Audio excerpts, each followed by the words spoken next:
What's up, party people, to another episode of Who Asked You podcast. I'm your host, Studi Too Groovy, and today we have a very, very, very special episode for you. What you was just listening to is Crossroads by Lava. Yes, that's Crossroads by Lava. Y'all make sure y'all tell her where y'all heard it first on Who Asked You podcast. Before we get into it, you know I gotta ask you to like, share, subscribe, and the queen is here, the one and only Catelayah is in the building. How are you doing, Queen, today? Hey, y'all. I'm doing good. How are you? I'm so excited to be on here. Thank you for having me. I'm all right. Thank you for being here. For those who don't know who this person is, she's a very, very, very inspirational figure. You know, she's been doing her thing, building herself up, grinding. So I wanted to bring her on here and we could just talk about the journey of self-love, because without self-love, you don't have anything, you know. So for those who don't know who you are, could you kind of give us a little introduction in your own words? All right. Well, it's been a while since I had to introduce myself like this. I'm a poetess. That's how I first started poetry. I'm a motivational, inspirational speaker. I go around and I speak. I'm also a head rapologist. As you guys can see, I decided to rock one of those today. And I've been on my spiritual journey for about 22 years. And when I first started my spiritual journey, as far as speaking and things like that, it was all about self-love. That was my number one topic, because I think like when you're starting your spiritual journey, that's one of the things that we have to tackle first. Right. And was there a certain event that kind of was like the catalyst or the final straw for you to like launch yourself into spirituality? I wouldn't say that it was an event. I would say that my case is probably a little bit different from a lot of people out there. Um, for me, I've always been super spiritual. And I remember all the way back to when I was a baby. I know people would be like, what? Yes, I remember when I was a baby, and I remember how it felt to be in a physical body. And I felt like it was weird. It was strange. Like, why am I here? Like, oh my God, did I really want to do this? Type thing. And that was my feeling, because I was so used to being a spirit, a Mm-hmm. spiritual asset. And so for me, that's where my spiritual journey began as a baby, like trying to explore and wondering why am I in a physical body and feeling, I would say, more so off put. Like I didn't feel right being in the body. I was like, oh my God, I don't. So it was almost like you remember past the trauma of coming through the portal Right, of the past life of the right, life before. right. Yeah, That's dope. Yeah, yeah. because So, like, and I definitely believe in that because like me growing up, I've always had like precognition powers, and I've always had like felt like auras and stuff like that, and biofields and things of that nature. We don't necessarily know what it's called, but some of us are actually born with those gifts. yeah. So And yeah. I was actually one of them. So that's when I would say that's when my spiritual journey began. Now, what kind of catapulted me to really like get into it was I went through a lot of childhood trauma. Mm-hmm. Um, and now that I'm older and it's been like 22 years of me being on this spiritual journey, now I understand that I had to go through those things so that I can be a speaker, so that I could be a teacher, so that I can do what it is that I do. Yes. Um, because had I not went through those things, it would not have made me dig deeper. You get what I'm saying? Yeah. And so that the childhood trauma, I was molested repeatedly for years. Um, Not just that, but my father abused my mother. Both of my parents were addicted to drugs. I got into the gang life. Well, I wasn't a gang member, but I sold drugs. I did all of Mm-hmm. that. Um, I probably shot somebody and don't even know I did. Like that's the type of stuff Right. that I was into. And so when I had my son, I got married at a young age. I got married when I was 17. And so when I had my son, that's what made me say, hold up, Catelayah, you going down the wrong path. You doing way too much. Now you have somebody else to look after. You have somebody else to care for. Mm-hmm. Let's start thinking, why are you here? Why do you exist? What is your purpose? And that's what really catapulted me. So I just want to say that you're and this might be cliche, but it's a testament to your spirit that the traumas that you've been through hasn't affect you in a negative way, but it made you, build a better life for those who are under you, Right. and those who are watching you. So I just want to give you your flowers while Thank you're you. here, I you know, appreciate that. I and appreciate that. what what is like a big message that you give to young girls as far as like the trauma that you dealt with as a child? That Okay. like what do you tell young girls about that? Well, I think the number one thing is forgive yourself. Forgive yourself. It is not your fault. That's the number one thing. The number two thing I would say is you cannot go back and change the past. Mm. You cannot fix it. You cannot change it. You cannot make it be different. Acceptance is very important. Acceptance is very important. And number three, know that you are awesome. You are amazing. You are here for a reason. You are here for a purpose. What that purpose is, we don't know. But you are here for a reason and you are here for a purpose. And make sure you tap into that and know that you are amazing. Love yourself above all things. Focus on you making yourself a better version of you, loving on you, being righteous. I think that's very important. Being righteous. And I think that's the number one thing. You can't expect a man to love you when you don't love yourself. Right.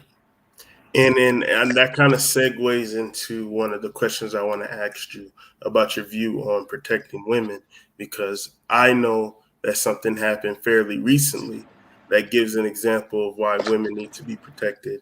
And what do you think?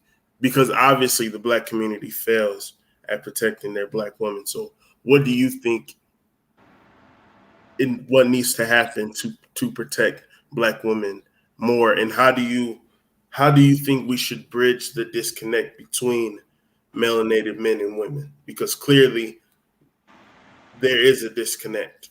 Yeah. So Protecting Black women, to me, that's a methodical myth in my mind, in my eyes. And the reason why I say that is because there's so many Black women out there who don't know how to be protected. You get what I'm I saying? agree.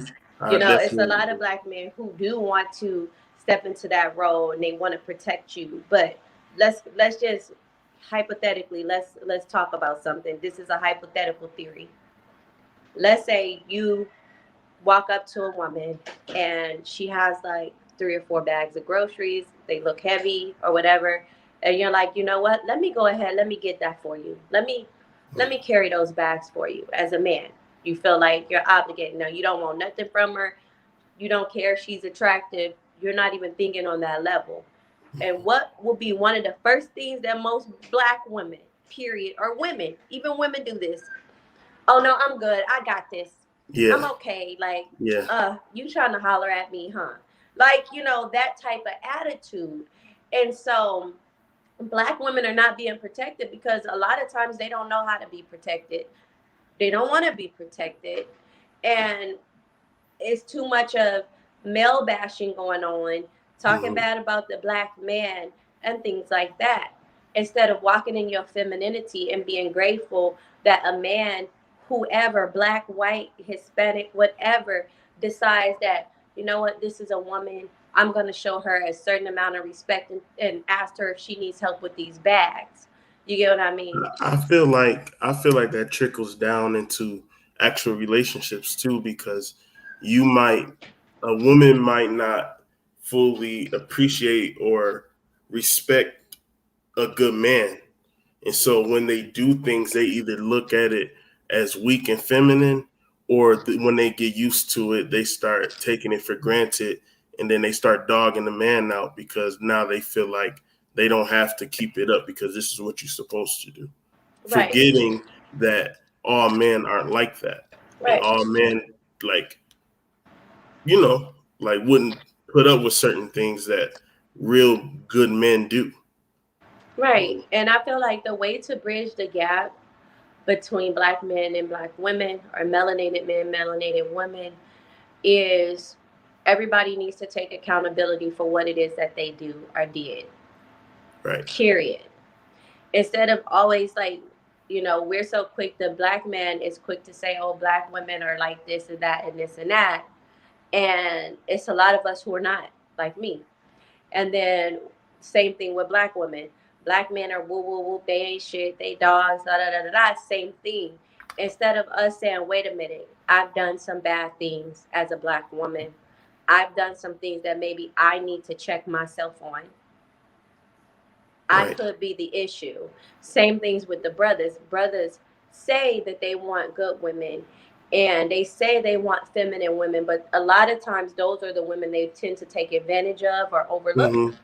you know, and they'll go for the more drama filled woman, the more woman who, has this certain societal, appeal. Like, I know a dude right now who I was visiting was watching Love and Hip Hop, and those are the type of women that he are attracted to. Right. So it's like, you know what I'm saying? So that would be the thing. Everybody needs to just stop, pay attention to their own flaws, accept it, and that's where it's going to start. Looking at yourself in the mirror So as a self man, as a woman. accountability is, Right, is what you're saying. And then once you realize what your flaws are, if you were dating somebody and they came to you and was like, you know what, let's just sit down and write down things that we feel like we're doing wrong. And then y'all read that off. I think that maybe that would be a good method to, you know, fixing that, because like you said, if you can't be self accountable, that means you'll always be placing the blame and you'll never work on yourself because you may be the problem. right. Yeah, like I like that. I like that. Um So you like okay, I've seen a lot of the positive um, reception that you get from younger Black women. Mm-hmm. And when you first started doing your poetry and you first started speaking, what was your intentions? Like, did you intend to become kind of like a role model? Like, was that your intentions, or was it just like, here it is, and now you rocking? I don't feel like I intended that to happen, and now that I see, because it's a lot of women who inbox me and they want me to mentor them, and um, sessions, therapy Mm-hmm. sessions, and things like that. When I first started, no, my intention was to heal people. Period. That was my intention. I am a healer. I am a seer. I am an Mm-hmm. empress, a bruja, all of that. And so it was never to become this role model that I was like, whoa, I'm really like, it's young women who really looking up to me right now. Mm-hmm. And it's a lot of pressure in that. You know what I mean? But no, that wasn't my intention. My intention was just to heal others while healing myself. While Right. healing myself. Yeah, because when you go live, a lot of the time, I'll just hop in and I'll see that you kind of use like stories and lessons, like situations in your life and stories of your past to formulate a lesson for other people.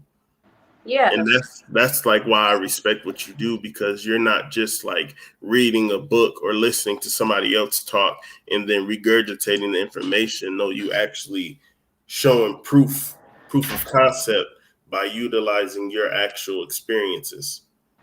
I Um, think that's the most important thing. And I have this conversation a lot with a lot of people. You guys know I have really great friends who are influential people, more than one, more than two, more than three. And so I was having this conversation with a friend of mine, and she was saying that, well, more than one friend, they were saying that they were judging me. hmm, And they had to step back and look at themselves for judging me because I was on live and I was crying, or I was on live and I was expressing how I feel. And for me, I think that we see too much fakeness on social media, right? right. We see when people are always up and they're happy and everything is great and they twerking and they showing off, they showing their money off or whatever. But what we don't get to see is those hard times that people go through. Hmm. And I don't care who you are. You could be the most respected person. You could be Barack Obama. Anybody. We are going to go through challenges. We are going to go through hard times. No matter who we are, we're going to go through those situations. And I've made it my duty to be transparent enough to share mine Hmm. with no shame, with no fear, with no worry about if I'm gonna make somebody not respect me who is looking up to me, or if I'm gonna no. I don't care if you don't respect me that you were looking up to me because you think I Right. had it all together. But we don't never have it all together. It's always Hmm. a lesson that we have to learn. And through that, I feel like it's my duty to be honest, to be transparent, and to be open. Yeah, because frauds never last. And the most, if you smile, if you're smiling all the time, you're most likely depressed, because there's no way, with all this various stimuli and things like uncertainty of life, there's no way you're always happy, you're always Right. smiling. That doesn't exist. Yeah, Now I want to ask you something. I'm gonna say CV, but I hope you get what I mean by I know that. what you mean. Hmm. Yeah. How do you feel about the stories of how it's affecting women's biology Hmm. and things of that nature? Like, Are is you that, talking about the shedding, or are you talking about the women who yes? actually went and did whatever it is that they did? I'm talking about the shedding for the most part, but yes, the second, what you said too, as For well. women Like, who what are did your what they thoughts did. on that? The women who did what they did, it has been enough information shared by me. It has been enough information shared by so many other outlets and so many other people who I associate myself with. Yes. I feel as if you did that, I have no sympathy at all for you. I Facts. don't, I feel bad for you because some people didn't get that information. You know, I feel bad for you, but that thing is something that you cannot come back from. You cannot Right. ever come back from that. There is a chip that's in there that literally steals your whole being. You will not be able to reincarnate. Right. It Nor will be able, upgrade. right. It will be able Like, to download your consciousness. That's what you guys don't realize when you are doing that. So, as far as the shedding process, it's scary. It is scary because now I got to look at people sideways when I go out and about, and I'm wondering if they have been um, chipped. right. Yeah. And if so, their breathing, their coughing, their skin, their Mm-hmm. everything is coming in contact with me because that's a natural thing. And is it going to affect me? But my ancestors, when you have a strong relationship with your ancestors like me, I don't walk in fear. Right. They put me here for a reason at this moment in time because there's a lot of people that I am going to help and impact. And it's going to change their life. They will be able to reincarnate. They will be able to Mm-hmm. come back. They will be able, if they don't reincarnate on this earth, they'll be able to go to another planet or another dimension or whatever. Okay? So that's why I'm here. And so, no, I don't live in fear of that. It's upsetting. It's upsetting that we have to go through all the things that we go through. And Yeah.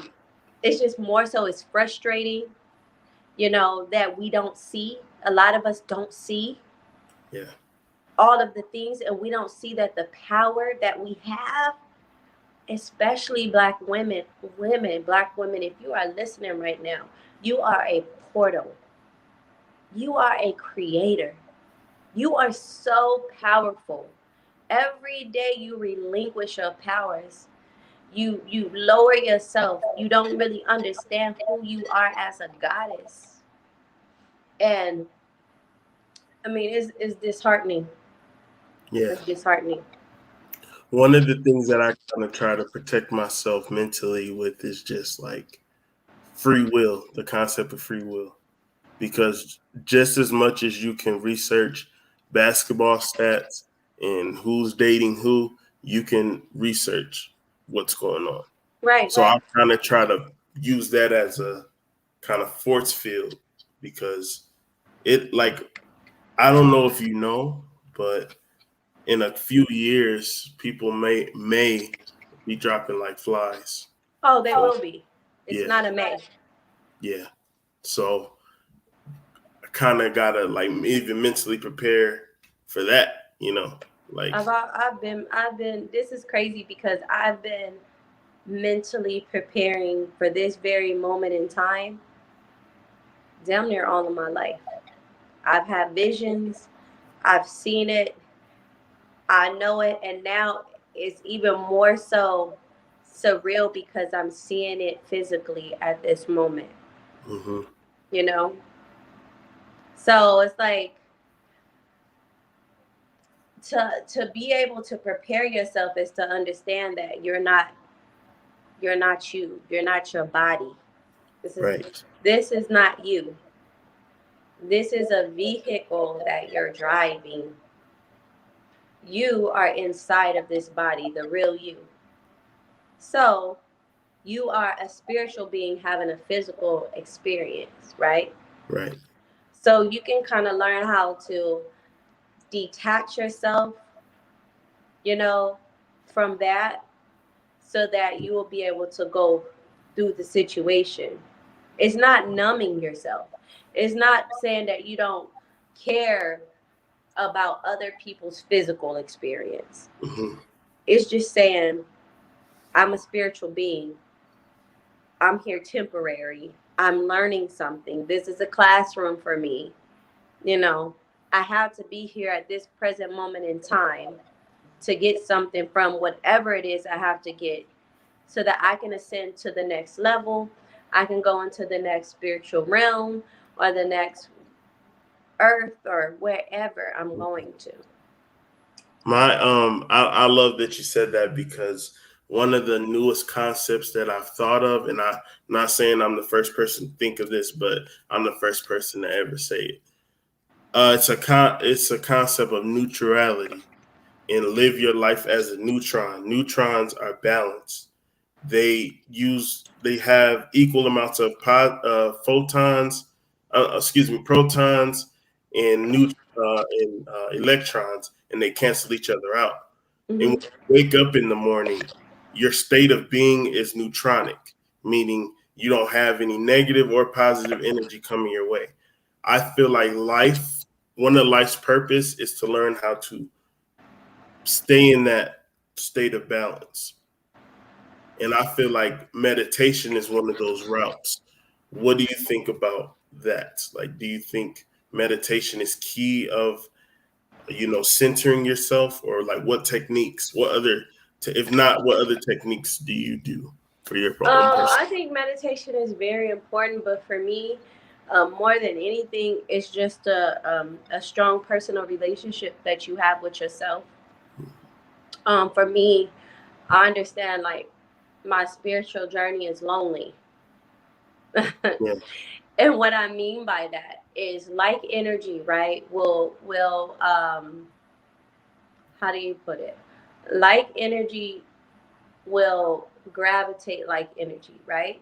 right, So for me, because I know that I'm a goddess, because I know I've been here 72 times on this earth, which is a lot of times.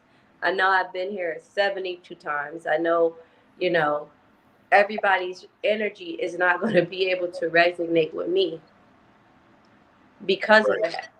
So when I know that I'm having this lonely path, is because I'm very unique in this world, right? So I think having like a strong mind and knowing like who you are, and I'm not talking about your physical experience, just knowing who hmm you are spiritually, I think that helps you ground yourself. Meditation is definitely good to clear your thought process, to clear your mind. But I think the most important thing is the relationship that you have with yourself. You know, that little small voice that you talk to every single day, that's you. That's who you are. So I think that right there helps you to neutralize that. Knowing who you are, self-identifying, understanding that everything around you is a simulation. It's not real. right. You have to You- you yeah, have to be in this particular situation to learn something. So it's like place your physical self outside of it. hmm Put your spiritual self inside of it. Put on your spiritual goggles. You get what I mean? yep. And I want to add to that. It's the fact that everything that we do is in the past. Even it takes literal time, even if it's like nanoseconds, to even like filter sound waves through your ear, and then your brain has to process it, and then you know. So if knowing that, you can kind of like accept that everything is temporary, whether it's good, bad, you know, everything is temporary. So the only thing that can be eternal is internal love, because we all know that the love frequency is is It's is the highest universal. form of expression, yes. Yes, that's the highest, exactly the highest form of expression. Right. Um, I might be putting you on the spot, and you can say no, but can you spit a poem real quick? You got a poem for us? Oh my God. Do you got a poem for the people? That's what I want to know. I could probably spit some. Not off of the dome. No, I'm not expecting you to freestyle. I would have to go and grab my notebook. So let me go grab my notebook. Give me one. Alrighty. Y'all, while she's going getting her stuff, y'all make sure that y'all like, share, and subscribe to the channel. If y'all feeling this, if y'all liking this, hit that like button. You know what I'm saying? At the end of this, I'm going to let Catelayah give her social medias and all that stuff. And yeah. And in order to support the channel, go ahead and head to grooveywrld.square.site. I will actually be posting the first lecture soon, before the end of this month, and you'll be able to pay for the lecture and watch it and download it and everything and have it in your archive. So look out for that. Now, the goddess is back. I'm going to give her the floor. I'm over here looking. I'm turning into, my laptop is actually dead because I have like all of my poems on there. I have a short one that I could do. Um, that's off the top of my head. It's not long. It's short. So We ready. The people ready. y'all ready? Here we go. All right. I remember. I remember laying back under the tree, feeling the breeze, so in tune with me and how it felt majestically. I was in a place of happiness and pure eternal bliss, sitting under the tree, and the sun gave me a kiss. I was happy.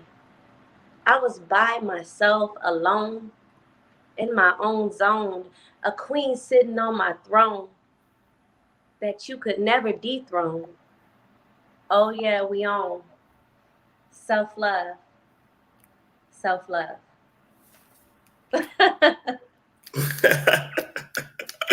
Giving the virtual snaps. That's what I'm talking about. Yeah, I love that. I love that. that. Little sharp way. I remember that. Yeah. Get them snaps on. That was awesome. So let me ask you this: like, what do you have going for you in the future? Like, do you, when this country open up and all that, do you plan on like kind of going on like poetry slam tours, or doing things where you can speak to the youth and things of that nature? Yeah, like I don't know if you have been following me for a while, but I was back in my city, and actually I did a little small mini tour, and I went into all the schools and I taught the Black girls about self-love, loving themselves, being okay with being a melanated woman, being okay with dressing into your culture, knowing who you are, wrapping your hair. I taught a hair wrap class. I gave them the history of the hair wrap. I did all of that, and I definitely plan on doing that soon here in Houston. I'm gonna start some workshops for women to come out and learn a little bit of history about women and wrapping their hair and that sort of thing. And another thing that I have in the makings is my store is coming back online. Y'all know that my store was offline for about a year due to COVID. So I'm starting that back up probably within the next 90 days. Um, Definitely willing to speak and do speaking engagements, working on that too. I have not really had a lot of those as of late. I think the last place that I went to speak at was in Washington State, and that was last year. So that was a blessing. So just definitely in the works to start my business back up and just bringing more content to my YouTube channel that's going to be super fire. We have Dan Calloway who has agreed to doing an interview with me on my YouTube channel. We just haven't really coordinated a time because he's been so busy. But he's coming. I have Lizzie Jeff. I don't know if you know who Lizzie Jeff is. She has agreed to coming on to my YouTube platform to speak with me, and also Lava, who you played in the very beginning. She has agreed. So just just in right now grind mode. Yeah. So let me ask you this. I got two questions. One, would you ever write a memoir and put it out? I plan on writing a book. Okay. About my life. Okay. Yeah. And because you had like a poly relationship series. Mm-hmm. From that time till now, has your thoughts on polygamy changed, enhanced, or is it just like the same? No, my thoughts on polygamy has not changed my views. I've always been for polygamous relationships. I have been in two polygamous relationships before. They did not work out for me. Mm-hmm. But my thoughts on poly is that you need to be able to have a successful monogamous relationship before you can even take that threshold of having a poly relationship. And also, I really just have a hard time believing that in this present day and time, the way things are right now, people's mindsets and everything, that poly will not work. Yeah. You know. Speaking of that, I feel like, and you can tell me if you agree or not. I feel like, and this is a very Masonic viewpoint, but I still want to use it. I feel like life is going two ways, and people are separating like a cell. People are going either super spiritual or mechanical, and this is in thoughts and actions. And it's as if a cell is splitting apart. And when a cell splits, it brings all the new information with it and leave the bad behind. And I feel like the mechanical is the bad and the spiritual, spiritual knowledge is the good. Do you agree with that? And do you feel that vibrational separation of spirits and mentalities? Do I agree with that? I agree that things are separating, I don't know if you but I heard feel like what I said. Can you hear me? Can you hear me? I can hear you now. Yes. Okay. Yes. So no, I said I don't know if I would personally agree with that.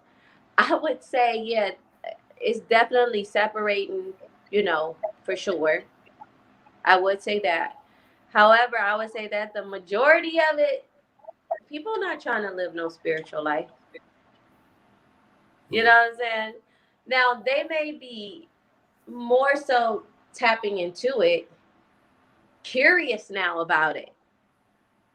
But it's one thing to be curious and to try to tap into it than to live it. That's a whole nother different thing. So when I say that people are not trying to live this spiritual path, they're not. They're not. They're not.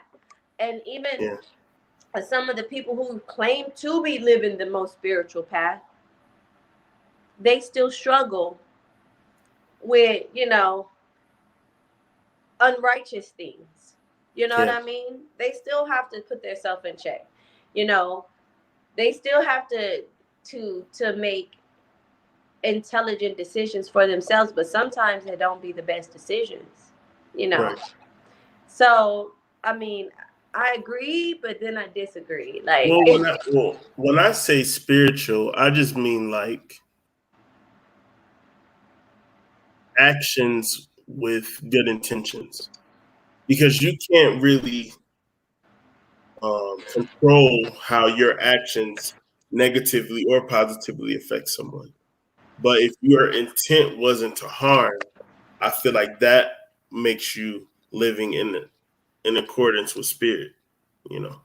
So that's just what I mean. Like, I know that some people act like if you burn sage, meditate, and read books, that automatically makes you a good person, and it doesn't. Because if knowledge is not applied to what you've learned, then you're still the same person. But you my just thing try to is, make my thing is intentions and being intentions, and then being careful um about others is two different things. You get what I mean? And when I Please mean explain. Yeah, and what I mean by that is your intentions could be something, right? But just because your intentions is something doesn't mean you are rocking in the pro-righteous way. You get what I mean? Hmm. So I had to learn that to Yeah. myself. Like, just because I had good intentions, was I being righteous?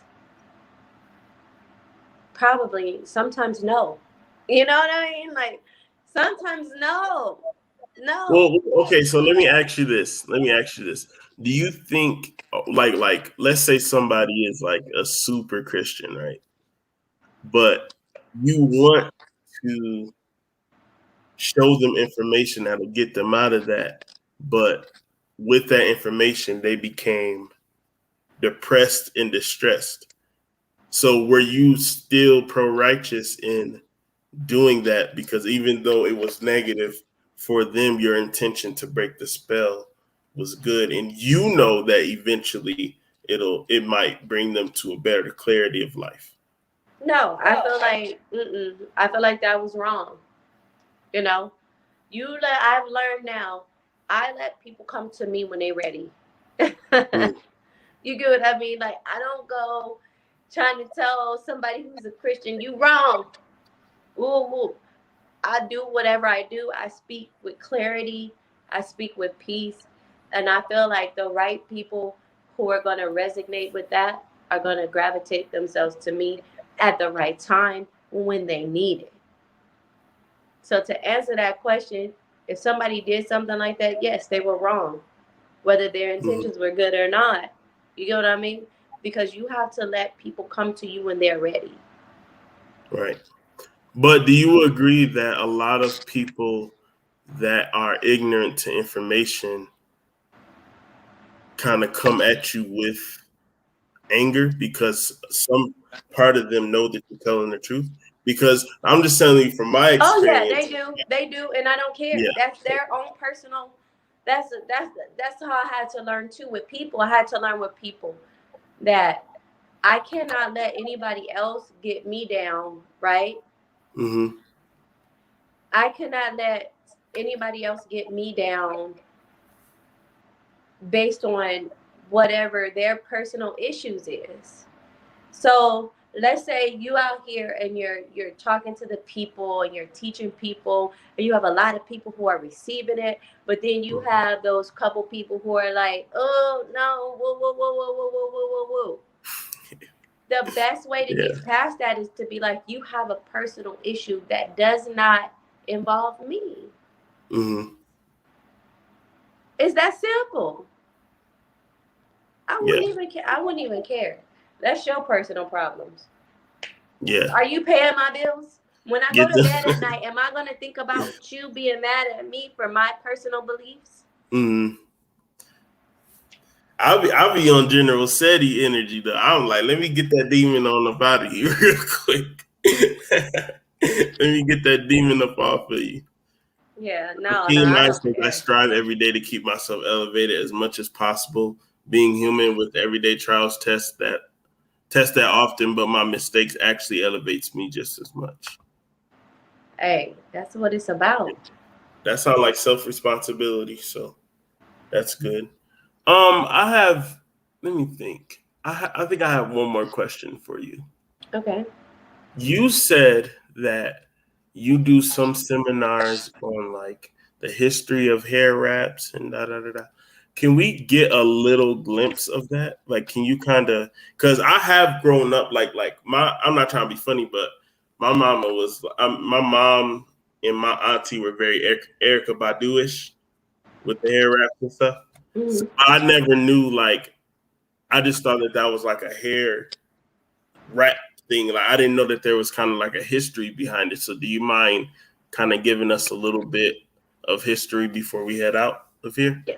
Okay. Yeah. So my hair wrap journey will probably be a lot different from, I would say, 99% people here in the U.S. A lot of people wear head wraps because it's the thing to do now. It's cute, it's trendy, it's easy. But for me, my grandmother, she was a Native American woman. She was, of course, a melanated woman, but she was my grandmother's full-blooded Native American, chocolate woman. And she would wrap her hair, right? And during certain times of the month, during certain moons, during certain ceremonies and things like that, my grandmother would wrap her hair. Mm-hmm. And it was symbolic to, let's just say, you have your new moon, right? You have your new moon coming up and you want to birth new ideas, right? My grandmother felt like she had to cover her crown, right? Protect her crown until the new moon was over. And she might have done, depending on what moon it was, she might have wore a white scarf, a white hair wrap, or a red one, or for passion, or a green one for money, and that sort of thing. So that's what I learned from her. So like color magic. Kind of, yeah. And that's where it came from within my Native American roots. But um, my grandfather, he was Native American and African, right?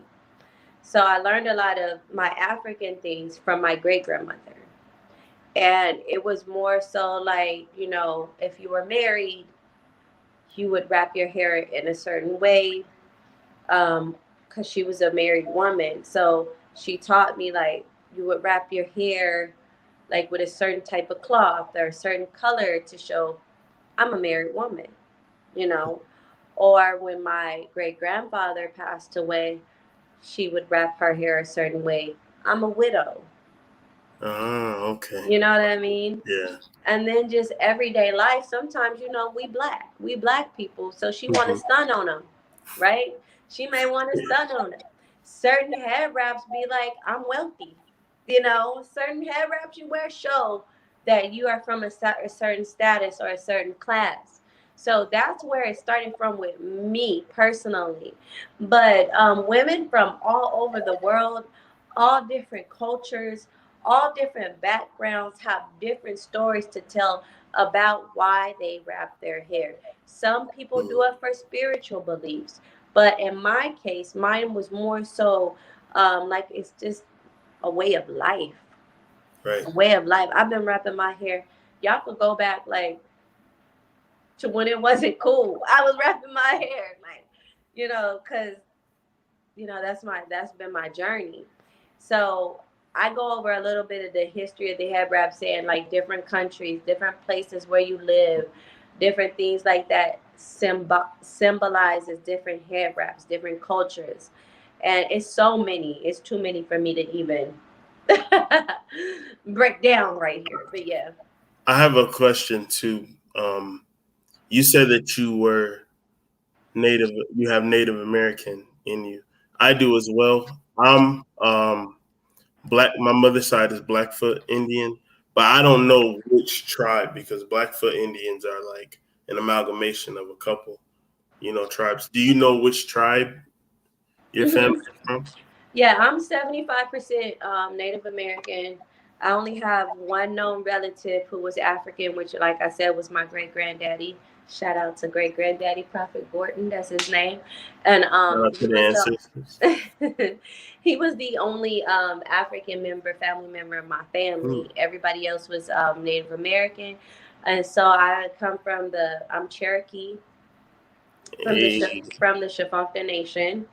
And I'm also Cheetah or Choctaw or however y'all want to call it. Mm-hmm. So Choctaw, however, everybody has a different term for it. So those are the two things, the two tribes that I come from. That's fire. So you just myth busted all of these fake natives that's out here living on our land that they need to come up off of. Oh But yeah. yeah. And But, most of the black people here are the original natives of this land. They just don't know mhm. it yet. So. Yeah. Because it's the same. Like my father's side were taken from Ethiopia, Hmm. and we were actually enslaved in Mississippi. Like we still have the last name of the original slave owner who took us. So I know a um, lot of people look at me and be like, "You look you look Native American," because I have the cheekbones, the mhm. nose, the Yep. everything. And so I'm like, that's because I am. Yeah. Yeah. That's because I am, and especially you should see the face of white people when I tell them I'm 75% Native American. They be like, I'm like, yeah, I really am. It's funny. Give us our land back now. Yeah. I appreciate your time and your energy. Amazing goddess energy. Thank you for gracing this platform. Is there anywhere, like, could you tell us your social medias, or if you have a website where people can, tune in? Like, what's your YouTube channel and things of Okay. that nature? Yes. My Instagram is Goddess Leia. So if you at Goddess Leia _Anksanamsu, which is, which is my new. I'm gonna eventually change my name, but too many people know me as Goddess Leia, so that's probably gonna be a year in the making. But yeah, there you go. Hopefully, y'all can see that. I don't know. Yes. Yeah. So, Goddess Leia on Instagram, and then my YouTube channel is Catelayah's Wrld, WRLD. Check it out. Make sure you like, comment, and subscribe on those videos. I got some fire in here. Y'all just gotta be patient with me and watch them because they long. Yeah, and she got some classics. She definitely got some classics, and a lot of spiritual people comes on the platform. So I suggest y'all go ahead and don't even waste no more time. As soon as this video is over, go ahead and go to her page and click that subscription. Like, just do it. Just do it. I don't care. Just do it. So thank you so much, Catelayah, No, for thank your you. You energy have and your been a long wisdom. time supporter. And I Yes. was like, I have to be here. So I really appreciate you for just supporting me. You're one of my admins on my YouTube channel. You constantly support me. So I had to come on and support you. Indeed. By the way, I am writing a book on 100 melanated peoples you should know, and best believe you're in that book. I'm just Oh, putting sure. it out Thank there because you. I'm doing it big. So that's one of the books that I'm actually working on and making a list of all the people that need their recognition now, because we are actually making history. It doesn't feel like it, and maybe we know in the back of our heads, but I wanted for it to be to where all the people that I know, we're in the history books. We are the Shahrazad Ali's and the Marcus Garveys of today. If somebody don't believe that, then that's their problem. Because I honestly, I feel like that certain group, and you know what group I'm talking about, we're going to be in the history books. So I'm writing my own current history book right now, and you're definitely in it. So Well, once thank again, you. thank you for the light that you're giving to these young women, and I hope that you continue on your journey. And as you grow, you help others grow, and I'm here.